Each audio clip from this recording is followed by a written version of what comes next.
The Oracle's Price, a Shush.com original story.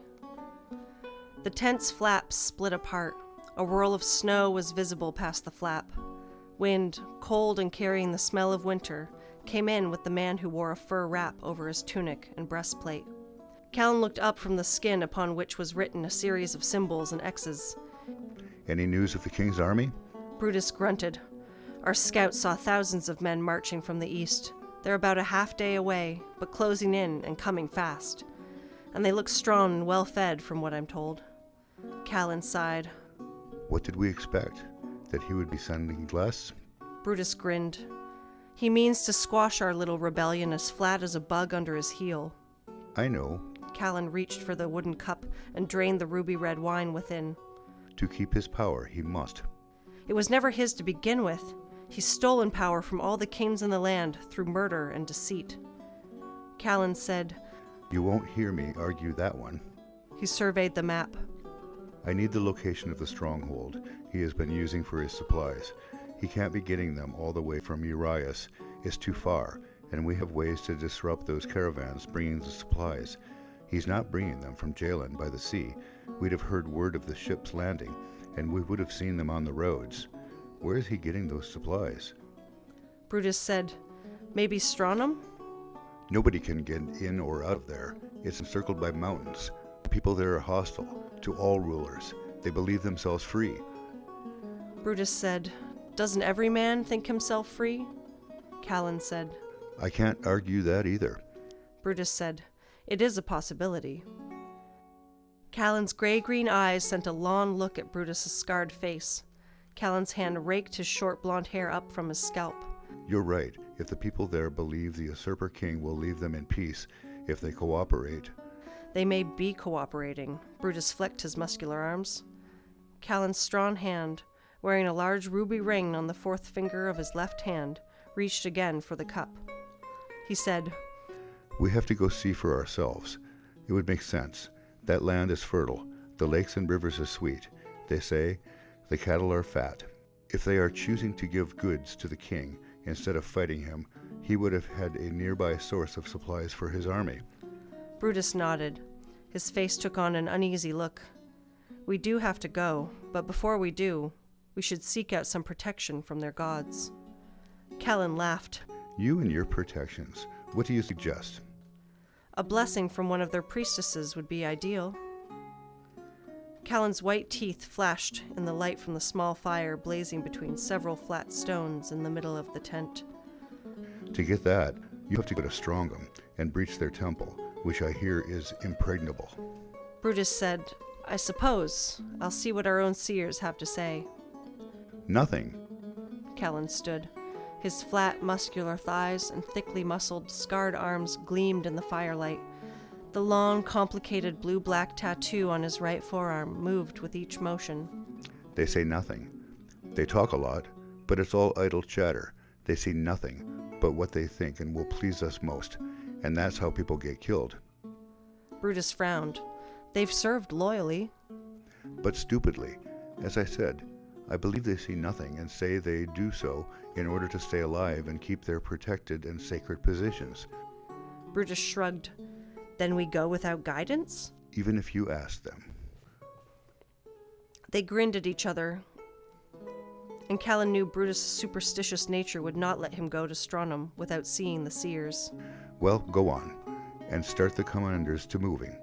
If we can get to Strongum, perhaps we will have the advantage. If they supply his army, and we get there and take the supplies, we already have an advantage. It is a stronghold. Brutus stroked his chin. But we may end up fighting them as well as the army at our backs. Then we do. The decision made, Kallen folded the map and began gathering up things. If the army is moving faster than you believe, then we will distract them so they can escape. You should be the one to escape. If a king does not care about the safety of his people, he is not worthy of being king. Kallen's harsh words were softened by a smile. If they are so close, we don't dare sleep. We move. The king's army may not sleep either, and may stay on the move. Understood. Brutus went back out. The snow spun to the tent, fell onto the dirt there.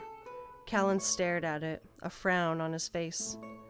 It had been a hard 3 years. He had been on the run, gathering an army for so long now. He was ready to fight, itching for it. They had waged many battles against the men who had killed his father and taken power, but the battles had been small and still hard won. They needed food. They needed a place to fight. Stronum's people were known to be vicious and worthy foes, and they did have good lands. They also had the thunder gods and the Oracle, their highest priestess, who was rumored to be able to see far into the future and to speak of what fate awaited a man. That alone protected them from most invaders.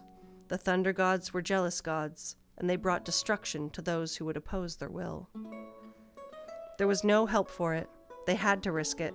There was a growing sense, deep inside him, that he had to go into that battle against Jaeger, and now, that the time to either win this war was near. If only he had faith in the seers, but he didn't.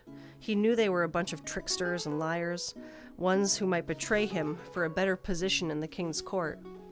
If the usurper king had not had his own seers, they would have done just that already. He kicked dirt over the fire. The stones stood, blackened and heated. He said, I am the king of this land, the rightful king. I will take my revenge on the man who slaughtered my people and murdered my father, even if I have to die to do it. He turned and grabbed the long and heavy sword that had been his for so many years since his dying father had pressed it into his hand. The sword of a king. It had heavy jewels encrusted into the hilt and runes carved into the blade. Stronum. That was the place where the battle would take place. He felt it just as surely as he felt the hilt of the sword in his palm. The black rock faces of the mountain, exposed on the sides, gave off a foreboding air. The tall stone buildings, set into a series of interlocking circles, had smoke puffing upward from their stacked stone and mud chimneys. The thatched roofs, dun-colored straw, is tightly woven together to provide waterproof and thick protection, glistened under the thin rays of sunlight. Trees, set against the base of the mountains, shrouded the very bases of the peaks. Blackbirds took flight, cawing and screaming upward from the bare branches of the trees. Elm stepped out of a building and stood silently before the carved wooden door. Her eyes went to the clear blue sky. The cold slammed into her immediately, despite the fur wrap she wore over her soft wool tunic. The tunic, which fell to her feet, was dyed red. The color signified her status as the High Priestess of the temple. The order's novices wore white. Those who had achieved some status wore blue. Only a few ever achieved the green, and only one of the 6 who currently wore the green would ever be given the scarlet tunic that signified that they were the High Priestess. She would either die or fail before a new High Priestess could rise, and in her hands lay the secret of the god that protected Stronum. Her leather-shod feet hurried over the freshly fallen snow toward the thick woods. Her hand rested at her girdle, made of long loops of leather, and in which a long dagger was stuck. The woods held towering trees, most stripped of leaves. Some, bearing a thick mantle of needles instead of leaves, showed green life below and between flakes of snow. Elm flitted beneath the limbs and heavy arms of trees. The birds stirred again, and she paused, watching them. They were constant things, the death birds. They lived in the woods no matter the weather, unlike the other birds that left when the snow flew so hard. The trees kept the snow from laying so thickly on the ground. She reached the thickest part of the woods and stopped. The silence gathered in. The wind blew her brown hair around. The waist-length strands whipped and subsided as the wind did. Not much further, she told herself, and moved on. The sunlight was gone. The woods clustered in thickly, and behind them was the base of the tallest peak. She started to run to help warm herself. She came to a stand of trees that had grown stunted and thin due to the lack of sunlight and the constant pressure of the mountain below the soil. Her hands reached into the shadows, felt along the frozen mountain's face. The sound of something clicking into place caught her ear. She stepped into the mountain and grabbed a torch. She lit it carefully and held it up so she could close the door behind her. The tunnel led far into the mountain. She carefully traversed the slick stone passage, going deep inside the core of the mountain and down, too. The temple that was visible in one of the interlocking rings was a facade. It was for novices and those who came to Stron from someplace else. The real temple lay here, inside the mountain. She approached the altar and knelt. She whispered, "Tell me, what is coming? I feel it. Show me what I must do." Her hands reached out, dipped into the waters that collected and dripped from the long hanging stones. Images flashed before Elm's eyes. The images faded away. The waters dripped down but gave her no further assistance. Whatever the god of the mountain had to say, it had been said. Back in the village, Elm walked slowly along the meadowlands. The snow had begun again, coming down hard and thick. The wind sent a bone-aching chill into her body. She paused to watch a few men kindle the fires that burned near the graves. The fires kept spirits away. Steel clashed against steel as the warriors, men and women alike, and children too, as they trained early, sparred and fought and learned. She'd learned the art of war. They all had. Stron must remain free. They were proud people. Kings came and went. All brought war and death, sometimes famine, along with those things. She surveyed the skies again. Clouds had rolled in, and it was from them that snow fell. The sentries ran past her, on their way to the elder's dais. Elm kept walking. What happened next was not her decision. The elder would decide.